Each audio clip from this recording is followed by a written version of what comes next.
여행을 다녀오시고는 자기는 이번에 999당을 다녀왔다고 이렇게 말하는 것을 들은 적이 있습니다. 그 말을 들으면서 이야, 캐나다 그 로키 산맥이 얼마나 아름다우면 999당이라고 그랬을 것인가, 나도 언젠가 한번 가봤으면 좋겠네 하는 그런 이제 마음이 들었었습니다. 근데 그 마음이 이제 한 가지 소원이 마음의 한 가지 소원이 이루어졌습니다. 우리 아이가 이번에 여러분이 아시다시피 학위 수여를 받게 되고 졸업을 하게 돼서 그 졸업식에 참여를 했습니다. 근데 졸업식이 이틀에 걸쳐서 그렇게 굉장하게 하더라고요. 하여튼 졸업식을 참여하고 난 다음에 그 다음에 그 아이하고 같이 이제 캐나다 로키 산맥을 구경하게 됐습니다. 아이가 없었으면은 가지도 못했을 뻔했어요.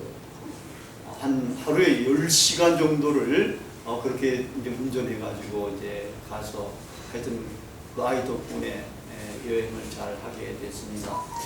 보니까 정말 제법 괜찮은 그런 산들이 또 광경들이 그냥 곳곳에 그렇게 펼쳐지더라고요. 그래서 제가 이제 그런 것들 몇 가지 사진을 이렇게 모아 보았습니다.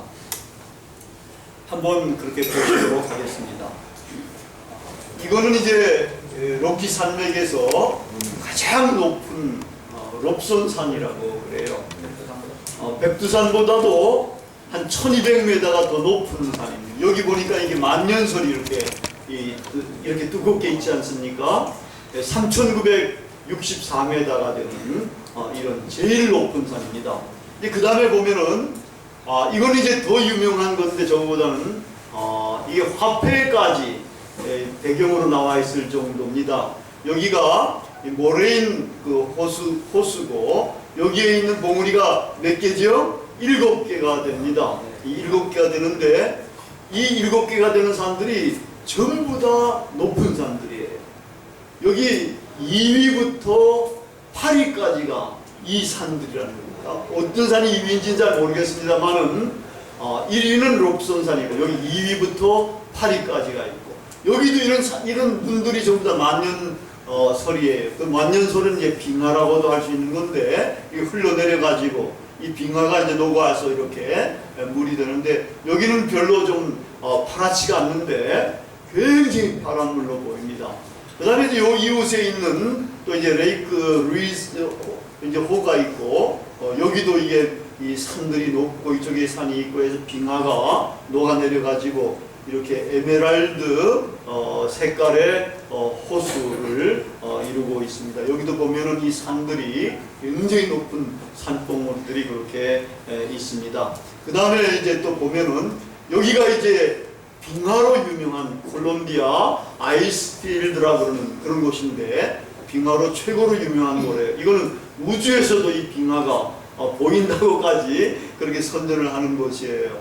이 빙하가 이제 이 여행객들을 여기까지 이제 올려가지고 구경도 많이 시키고 해서 여행객들을 많이 이제 들끓게 하는 그런 곳이 됩니다. 여기서 흘러내린 물 보니까 이게 흘러내린 물이 이렇게 흘러가는 거예요. 이게 너무나 파랗고 그래서 제가 이걸 사진을 찍었더니 여기 영롱하게 막 이렇게 보석처럼 빛나는 그 에메랄드 빛 같은 그런 이제 물이 이렇게 흘러가고 있습니다. 그 다음에 이제 여러 가지 이 산들도 곳곳에 가면 이렇게 산맥에 봉우리들이 만년설을 뒤집어 쓰고 이렇게 서 있습니다. 이런 것들이 꽤 많아요. 이런 것도 있고, 그 다음에 이런 산도 있고, 그 다음에 또 이제 보면은 아주 이런 경치가 이런 것들, 산들도 있습니다. 제가 이제 이런 산들을 보면서 연상하는 것이 하나 있게 됐습니다.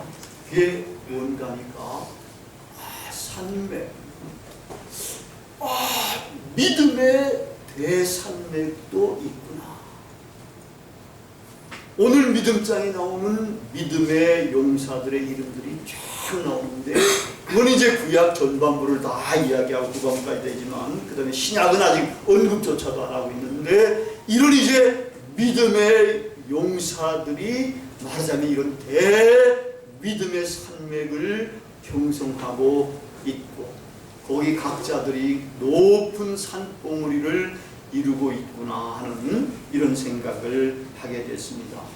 그 믿음장 오늘 읽은 11장에는 믿음장으로 유명하잖아요. 근데 그 믿음장에는 여러 가지 믿음의 용사들이 많이 나옵니다. 아벨로부터 시작해서 에녹, 노아, 아브라함의 처 사라, 이삭, 야곱, 모세의 부모님, 그 다음에 모세 홍해를 건넌 이스라엘 백성들 등등 하면서 랍, 그 다음엔 기드온, 그 다음에는 사사들의 몇 사람들, 다윗과 사무엘과 그리고 선지자들.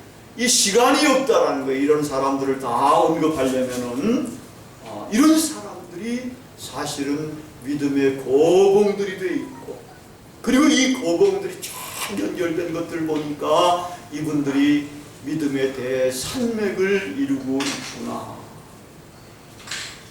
이런 사람들 가운데서 우리가 볼 때 특별히 훌륭한 사람들도 있습니다만은 그러나 우리와 같은 보통 사람들도 제법 많이 있습니다. 사라와 같은 여인도 그렇고 라합과 같은 이생도 그렇고 모세의 부모님도 그렇고 그 다음에 홍해를 건넌 이스라엘 백성들도 그렇고 또 여리고성을 함락시킨 이스라엘 백성들 이건 서로 좀 틀립니다만은 이런 사람들도 마찬가지로 보통 사람들입니다. 근데 이 보통 사람들조차도 믿음의 대산맥의 한 부분을 이루고 있습니다. 이 사람들은 보니까 세 종류의 사람들인 것 같아요. 그 당시는 재정이 일치됐기 때문에 그냥 종교단체를만 위해서 일하는 것이 아니라 나라를 위해서 일하는 믿음의 용장들이 많이 나왔다라는 겁니다. 믿음으로 나라를 정복하기도 하고 정의를 실천하고 연약했지만 강해져 가지고 전쟁 때 용사가 되어서 외적을 물리친 이러한 신앙의 위인들도 있습니다. 또 어떤 분들은 순교자적인 삶을 살아갔습니다. 더 나은 부활을 누리려고 석방도 받아들이지 않은 채 고문을 당하기도 했고 조롱과 채찍질을 당하고 결박과 투옥을 당하고 돌에 맞아 죽기도 하고 톱으로 잘리기도 하고 칼에 맞아 죽기도 했습니다. 또 어떤 사람들은 나그네 생활을 했습니다. 궁핍과 고난과 학대를 겪으면서 양가죽이나 염소가죽만 두른 채로 다녔습니다. 그들에게는 세상이 가치가 없는 곳이었고 그래서 광야와 산과 동굴과 땅굴들을 헤매고 다녔습니다. 여기 동굴과 땅굴이라 그러니까 예루살렘에 가면 감람산에 굴이 좀 있어요. 거기서도 예수님께서도 기거하셨다는 것이 연상이 될 정도고 또 로마에 가면 카타콤 있지 않습니까? 지하 동굴, 지하 묘지라고도 하는데 그런 데서도 기독교인들이 생활하기도 하고 박해도 피하기도 하고 그랬던 것들이 연상이 됩니다. 이런 믿음의 용장들은 세상이 감당할 수 없는 믿음의 사람들이었습니다. 이러한 사람들의 신앙에는 세 가지 특색이 있다고 할 수가 있습니다. 이 사람들은 다 믿음을 따라서 살았고 믿음을 따라서 죽었다고 성경은 이야기하고 있습니다. 이건 한마디로 말하자면 믿음을 딱 부여잡았을 때 끝까지 부여잡는다는 것을 말하는 겁니다. 기독교의 모든 진리와 좋은 은혜들은 다 믿음으로만 알려지고 믿음으로만 그렇게 됩니다. 하나님에 관해서도 성령에 관해서도 예수 그리스도의 은혜에 관해서도 모든 성령을 받음과 우리가 거듭남과 하나님의 자녀가 되는 것과 하나님 나라에서의 영광스러운 부활의 몸으로 사는 모든 이러한 진리들이 믿음이 아니면 알 수도 없고 믿음이 아니면 이루어질 수도 없는 겁니다. 예를 들어 하나님의 자녀라는 것을 한번 생각해 보십시다. 하나님의 자녀가 된다는 것, 우리가 하나님의 자녀라지만 어떻게 알 수 있습니까? 우리가 이게 하나님의 자녀가 이런 상태로만 영원히 산다 그러면 이게 무슨 하나님의 자녀일 것입니까? 근데 하나님의 자녀, 성경에서 이야기하는 하나님의 자녀는 대단한 겁니다. 하나님의 모든 좋은 것들 다 상속받을 수 있는 것이 바로 이 하나님의 자녀가 되는 겁니다. 이 약속이 아직은 이루어져 있지 않기 때문에 희망으로 바라보면서 우리가 믿음을 갖고 나아갑니다. 그러면 결국 그것은 우리에게 마지막에 마침내 이루어지게 되는 겁니다. 우리가 죽어서 부활하고 하나님의 나라에 가서 그 영광된 몸으로 하나님의 자녀가 되는 겁니다. 얼마나 좋은지 모릅니다. 바로 하나님의 자녀에 대한 이 희망이 믿음을 통해서 결국에는 이루어지는 겁니다. 할렐루야. 아멘. 바로 이 하나님의 자녀가 되는 것입니다. 이 희망이 믿음을 통해서 이루어진다는 겁니다. 이렇게 믿음의 산봉우리와 같은 이러한 신앙을 가졌던 사람들은 이 믿음을 끝까지 부여잡고 그렇게 살아간 것입니다. 우리도 바로 이 믿음을 끝까지 부여잡고 살아가야 하는 겁니다. 다음으로 믿음의 사람들은 본향을 사모했습니다. 아직은 약속으로만 주어졌지 현실적으로 주어지지 않은 이 본향을 말합니다. 이 본향은 한마디로 말하자면 하나님의 나라, 천국입니다. 믿음의 산맥을 이루는 사람들조차도 아직은 주어지지 않았기 때문에 희망으로 이 본향 하나님의 나라를 바라보면서 반기면서 살아갔습니다.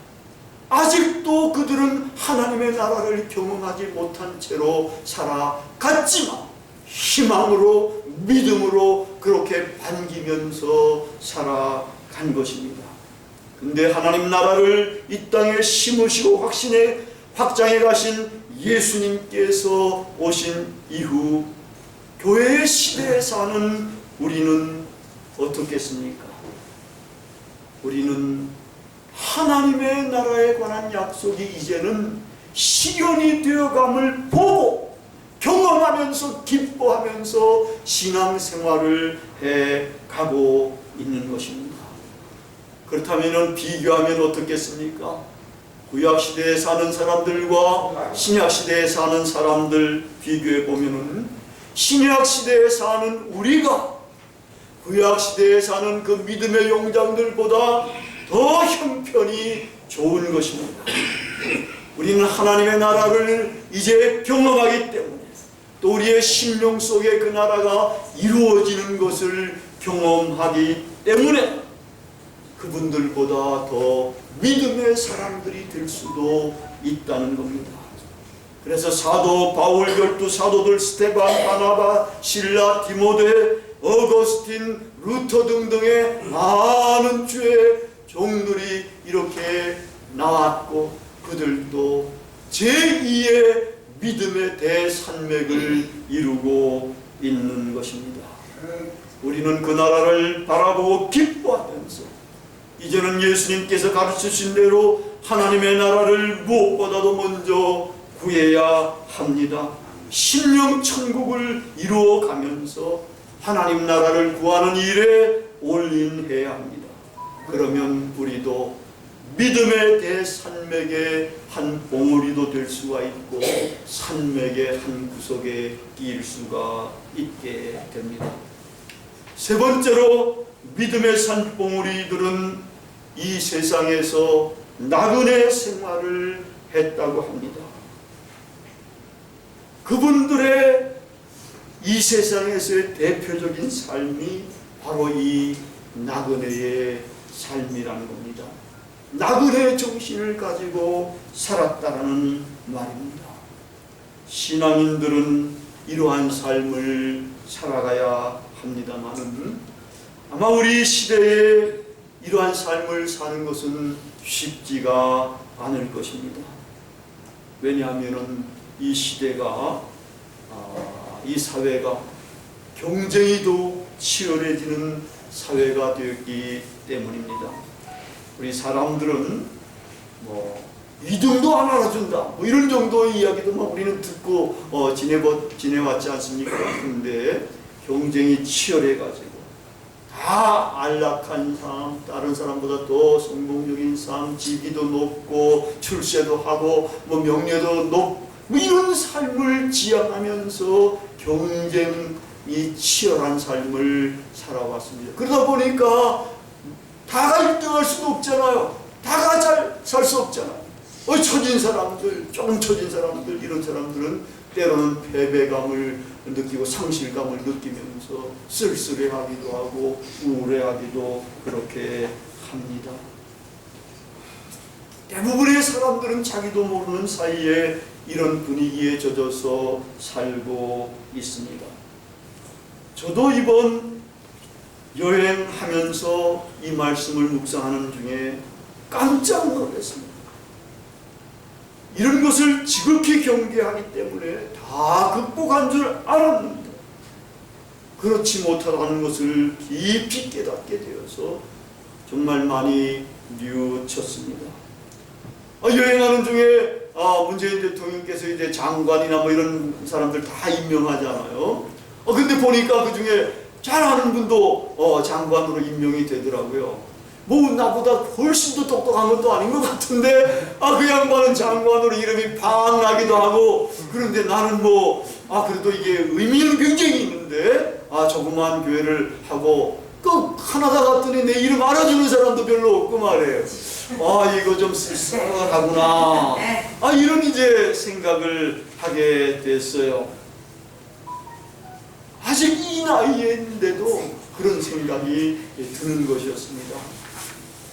그래서 뉘우치고 있는데 과거에 들었던 예화가 한 가지 생각이 났습니다. 어느 아프리카 선교사가 오지에서 한 30-40년 동안 열심히 선교 생활을 하고 이젠 다 늙어서 은퇴하기 위해서 배를 타고 고향 미국으로 이제 귀국을 하는 중이었습니다. 근데 마침 그 배에 누가 탔는가 하면은 미국 대통령이 탄 거예요. 미국 대통령이 아프리카 몇 나라를 순방하고 이제 배를 타고 이제 귀국을 하고 있는 중이었습니다. 그 뉴욕 항구에 도착하니까 거기에 정말 군악대로부터 시작해가지고 정부의 많은 요인들 이런 사람들 모여있고 그 다음에 열광하는 환영 인파들이 무수히 나와가지고 대통령 오시는 것을 영접을 이제 하는 거였어요. 근데 이 선교사는 그 오지에 가가지고 한 30-40년 그렇게 힘들게 선교사역을 하고 돌아오는데 아무도 맞아서 영접해 주는 사람이 없는 거예요.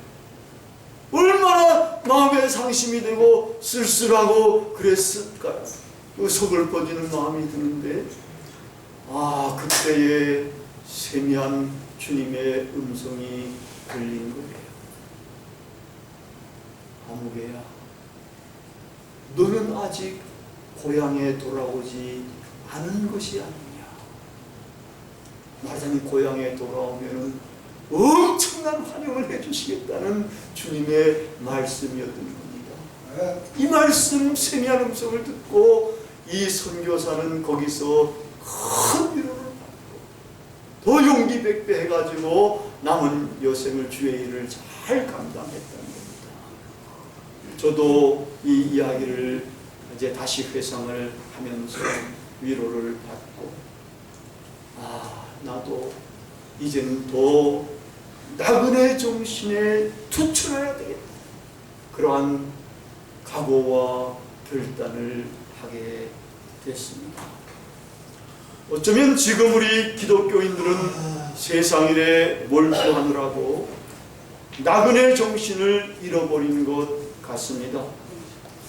마치 요즘 우리 젊은이들이 잃어버린 정신이 있지요.